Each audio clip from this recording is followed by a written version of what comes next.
ਕਾਕੜ ਸਾਹਿਬ ਦਾ ਬਿਆਨ, ਕਾਕੜ ਸਾਹਿਬ ਦਾ ਕੱਲ ਦਾ ਬਿਆਨ, ਉਹਨਾਂ ਪੁੱਛਿਆ ਬਲਾਵਲ ਦੀ ਵਜ਼ਾਰਤ ਦਾ ਤੁਹਾਡੇ ਕੋਲ, ਉਹਨਾਂ ਕਿਹਾ ਬਹੁਤ ਅੱਛਾ ਰਿਸਪਾਂਸ ਮਿਲ ਰਿਹਾ। ਜਿਹੜਾ ਵੀ लगता है कि अबू वज़ीर आज़म जेड़ा इंशाल्लाह शहबाज शरीफ नहीं बिलावल। क्या हाल है? ठीक हो? अल्लाह का करम है। कैसा देख रहे हो आज? बड़ा सोहना देखते हैं अल्लाह पाक। पेपर पार्टी जिंदाबाद। जिंदाबाद। जी भाईजान, क्या हाल है? पीटीआई जिंदाबाद। पीटीआई अपना हक है पीटीआई जिंदाबाद। पीटीआई नु क्यों? पीपल पार्टी दे जलसे दे बस और शेर दुनिया का शेर है, बनया गया है।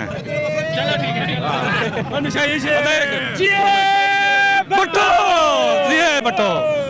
इंशाल्लाह जी, लगता है गुजरांवाले च कोई सीट निकल जाएगी। इंशाल्लाह गुजरांवाले निकलेगी, हर जिले चों सीटां निकल गई है। नून लीग कहंदी है गुजरांवाला है ही नून लीग है।